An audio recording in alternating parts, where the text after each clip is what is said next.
Hey YouTube, just wanted to show a video of this little mini DIY DC ammo can I made. So it's a power station and it's got two bi-directional 100-watt ports. Both of them can charge the battery, and it's also got two unregulated 12-volt DC jacks or cigarette lighter ports or whatever.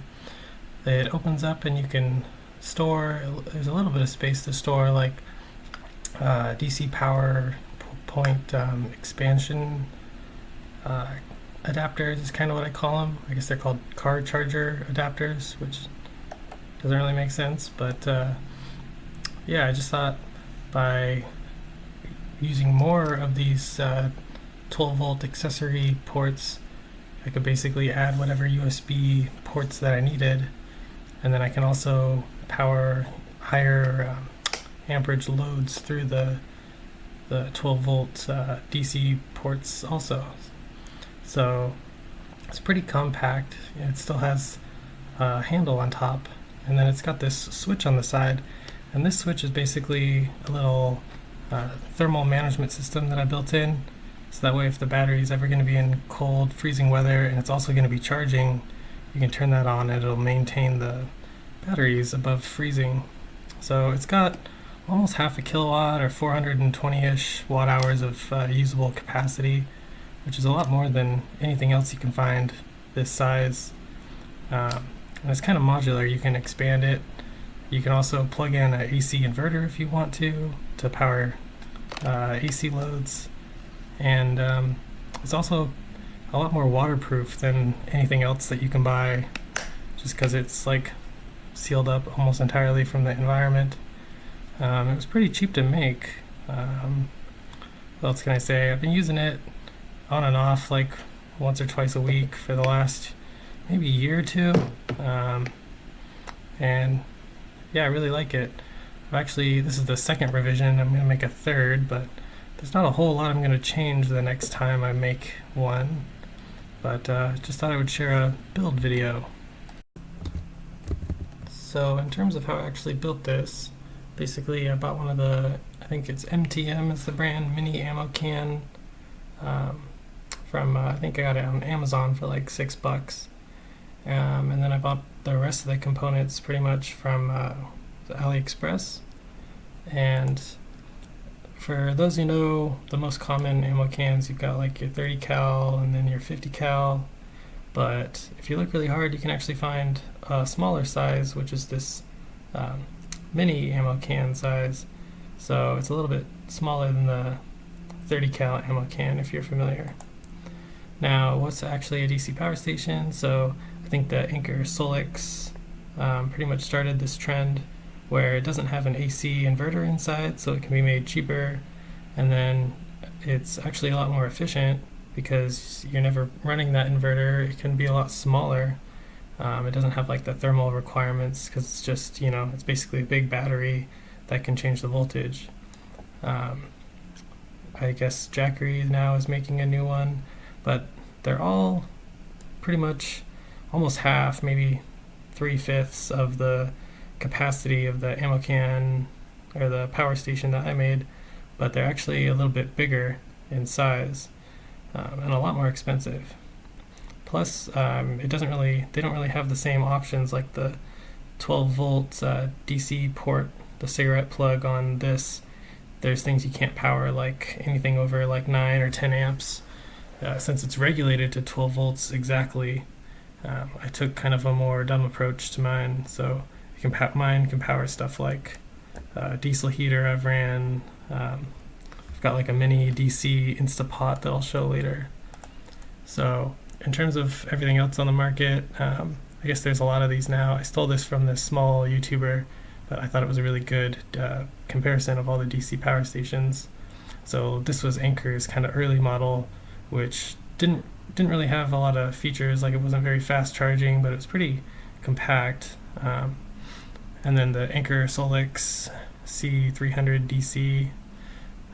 This is kind of the sweet spot in terms of like what's available right now commercially. But how this started is I found these pretty cheap. They're 32 amp hour lithium iron phosphate cells, and if you buy them in like large quantities, you can get them for like $6 or $7 a cell. And so it just so happens that like 4 of these fit almost perfectly inside of a mini ammo can on their side. And so the first thing you want to do after you get your cells, you want to check all their voltages, make sure they came the correct voltage. Usually they're like 3.2 or some kind of storage voltage. And then, I should say this is my second revision. So the first one I made was pretty ugly, but actually pretty similar in terms of functionality. Just had to move some stuff around. Here's a fuse I melted. That's a funny story. But I added like a second bidirectional 100-watt port, but I just didn't like the placement because it's like under this ledge here.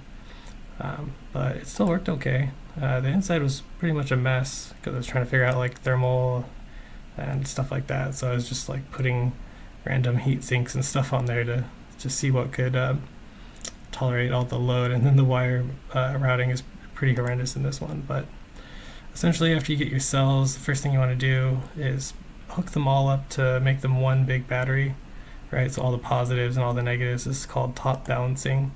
And then you want to hook it up to a DC power station and charge to like 90-95%. You have to look up values for this, but you'll want to do this for a long time. Even after it says that it's full, you want to keep it like on this higher charge state, all connected like this, and then maybe move the probes around and do this for like a day or two, maybe 3 days.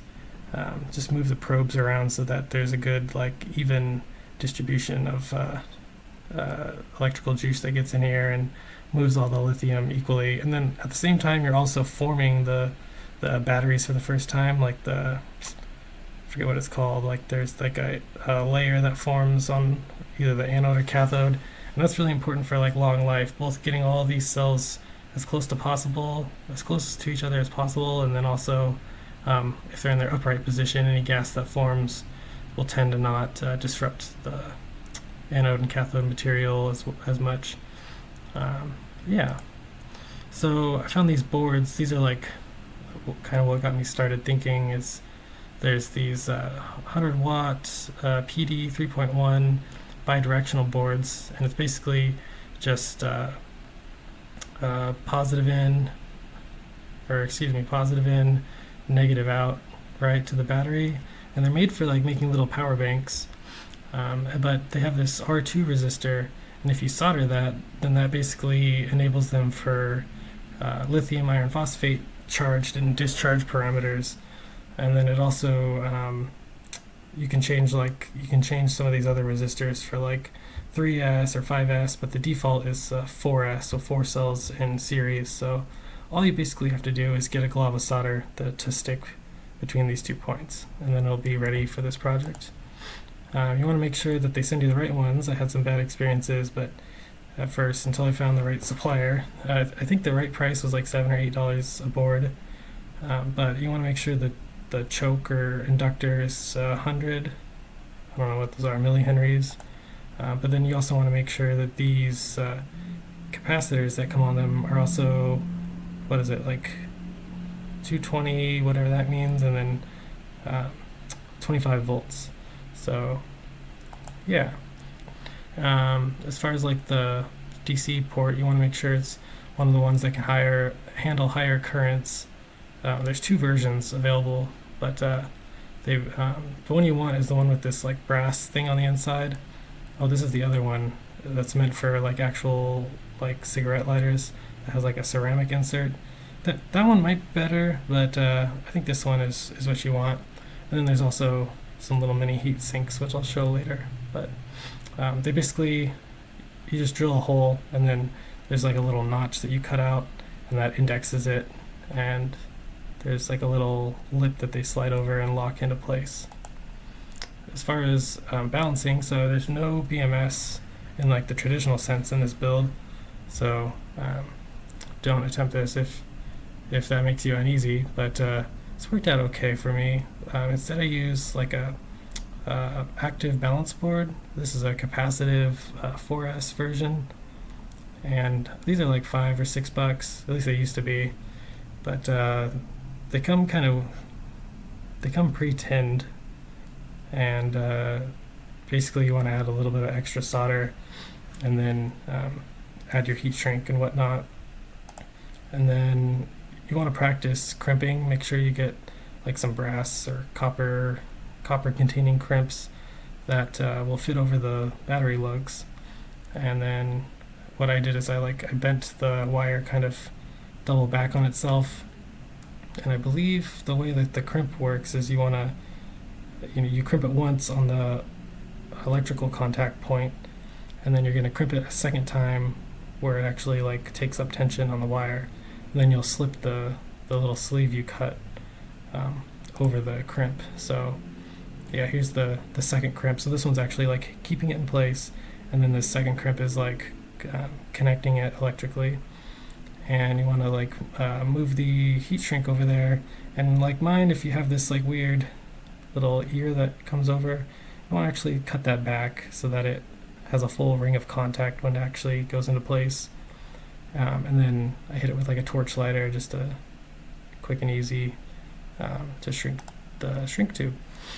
So then you solder your positive and negative wires. I use this, I think it's 14 gauge photovoltaic or solar panel wire. Actually, I think I got that from Amazon. It's a silicone base, so I think it's supposed to be more durable, but or higher temperature is probably more so. And then it comes tinned, so it's not as prone to rust, which I think is a good idea. But sometimes it's kind of hard to solder these on, so you have to practice and try to do a better job than I did here. But once you get these boards, so you make that solder point on the R2 resistor place, and then what you want to do is you want to hook it up to a what is this? This is like a laptop charger that can do 20 volts, and you want to make sure that it works. Otherwise, you got to start the return process.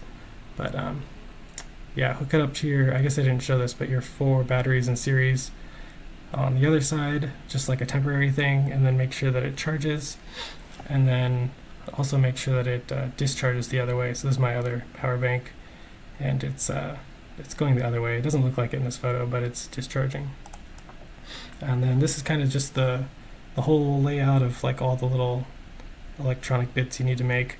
I ended up not using this, I think it's XT60 connector. I think I want to go with the XT90, but basically duplicated everything, right? So you've got the 2 boards, and then you've got your balancer with everything crimped on there, and then you want to fuse for these because there's no BMS.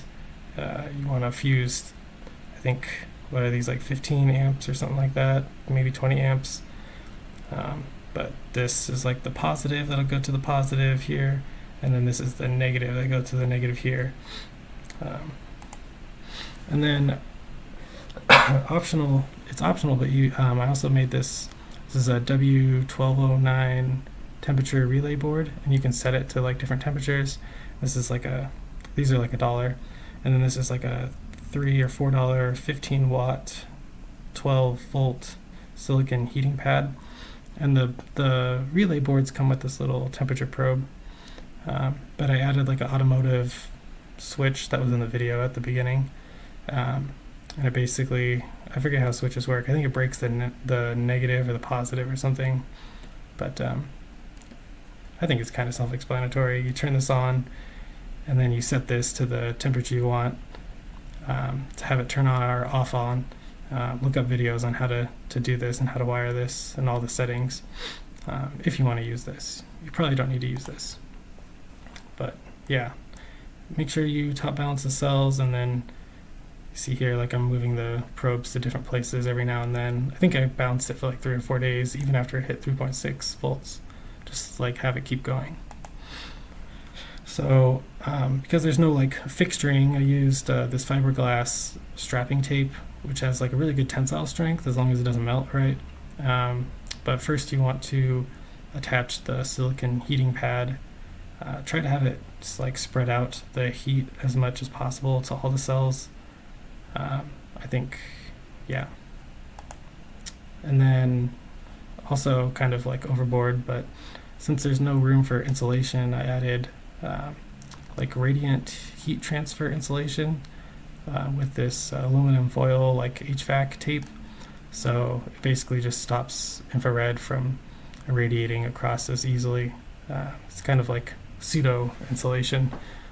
Not sure if it does anything, but I added a layer to the heater itself and then the bottom of the container, and then I also added a second layer on the very bottom side of the container, just to try to keep any heat that's made in instead of like moving to the outside, which would be inefficient in like a cold environment. I think I added some tape, like packing tape, that I didn't show, just to like make sure this was insulated and this was insulated. I think it was capped on tape. So yeah, the battery cells fit like pretty snugly in there. Especially once they're charged, they grow a little bit in size. So you don't want to use like too much strapping tape. I think I used like 3 or 4 layers, but they kind of scoot down in there. And then you want to, I used this epoxy board, which is the same material that they make these separators for the cells out of. And then that's basically the thing that you will mount everything onto. You want to make it like kind of undersized, just because this will kind of like expand and contract as it charges and discharges. And I think I roughed up the surfaces, and then with like a little Dremel tool pen drill, and then I used 704 silicone adhesive just because it has a little bit of like flex to it. This is the relay board, which when you're assembling this, you want to use like some masking tape on stuff if you're like, you're moving it around like live cells, right? So you don't want stuff to like randomly short.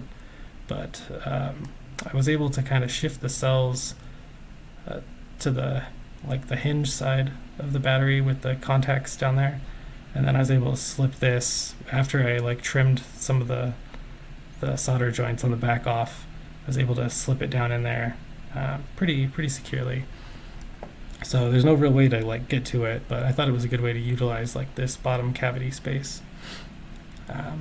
Obviously, before you start gluing stuff down, you want to have all your like positive and negative stuff attached.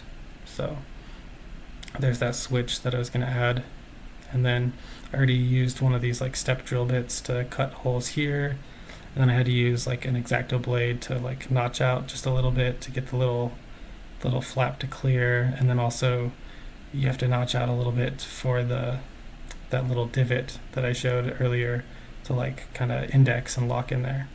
And you don't have to get it like completely the right size. You want to actually a little bit like too tight, but then once you push it in there, it'll really like snap in around that collar there. So the next thing you want to do, attach your balance board.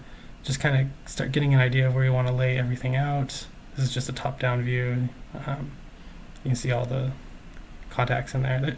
There's too many wires. I should have done like a common positive and a common negative in retrospect, but that's for the next version. And then to actually attach the electronic boards, I use this 5-minute epoxy just because it doesn't off-gas, and it's quick, and I don't remember why. It's not. I know some like silicones, depending on their pigment and stuff, they can be somewhat electrically conductive. So my thinking was, I know this stuff is like, it adheres pretty well to the epoxy fiberglass sheets. So, and it shouldn't conduct electricity. So I put like, you mix it up in the trowel, and then you put it down, and then you get them as like flush to this wall as possible, and then you cut the USB-C hole out. You can do it before or after. I think I did it before actually, just to get everything lined up, and then I just used USB-C cables to basically like hold it in place while I put weight on top. I think I used like drill batteries or something.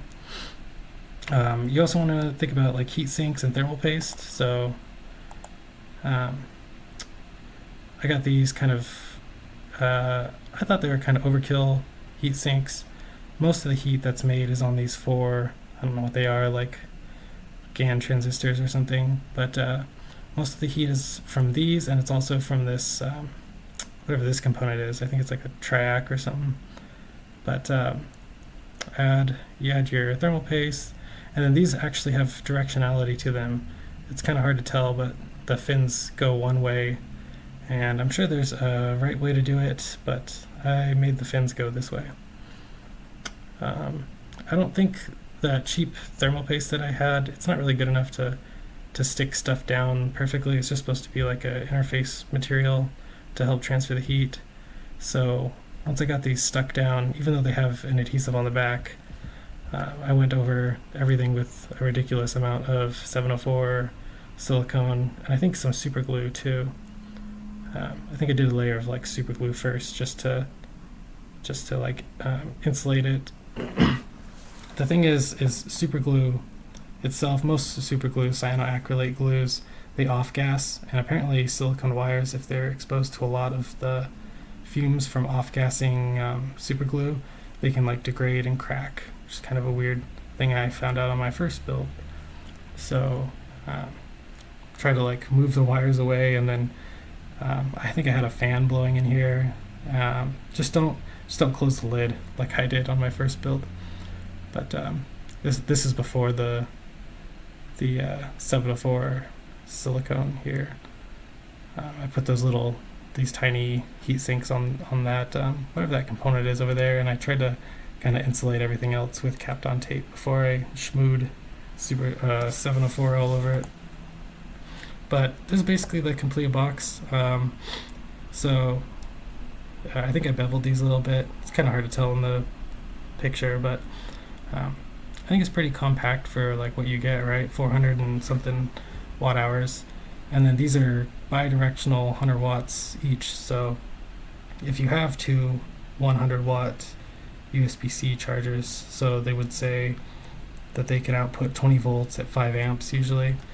You can charge this in like 2 or 3 hours. It's pretty quick, I think. I don't know about charging it through these. I think it would work theoretically, but it's just an example, like me using that. I think this is a PD 3.1 adapter, so it can, output 140 watts through the USB-C port at 28 volts. But also, you can power things like this mini. It's technically a rice cooker, I think, and but the way that it works, it kind of like this lid locks in there, and it's kind of like a mini Instapot. So I think here I'm making like some chili or something in there, but not the most appetizing picture. But you could also use like a inverter, right? You can hook up like an AC inverter to these 12 volt ports. These ports usually only do 10 amps. So if you did do this, like one strategy is to use both ports at the same time, and then you could get like 20 amps, which would be like I don't know, like 300 watts continuous through the inverter. So this is like 1,000 watt inverter, so pretty oversized. I think in the next version I was going to use that XT90 port so that I could use a big inverter like this. But yeah, just like for size comparison, I think they're pretty much the same size. So like the whole package is pretty compact, especially since they come apart. Most of the time you don't need to use AC wall outlets if all your stuff is DC, right? Like this can charge your laptop, this can charge your phone, yeah. They also make stuff like this, which is I think it's for like Chinese truck drivers, and it's a hot plate that puts out 560 watts. So I bought one of these. I'm scared to try it, but you basically double the power output by using two 12 volt inputs. It's kind of funny. This is just some links I could find for, not links, but just pictures of the listings. These used to only be like $20. I think I got them for cheaper. This was like $15 and this was $7 when they were on sale with like coupons and stuff. And then if you only buy a small quantity of the LFP cells, then they'll be like $8 each. But if you buy like 16 or 32 of them, then they'll be like $6 or $7 each. If you have to wait for like a seasonal 11/11 coupon or something from AliExpress, and then stack all the discounts, right? So in terms of actual energy and power output. So they're 32 amp cells, 4S1P. You're looking at around 410, 420 watt hours, or almost half a kilowatt hour of usable capacity. So that's like double what a typical lead acid battery for a car can output in terms of the usable range. So yeah, you can discharge a lead acid battery a lot more and damage it, but in terms of usable capacity, this is almost the same as like a very large format or 2 car batteries basically, which is pretty impressive. The cells are technically rated to 3C discharge continuous, so in this application that'd be like 1.2 kilowatts.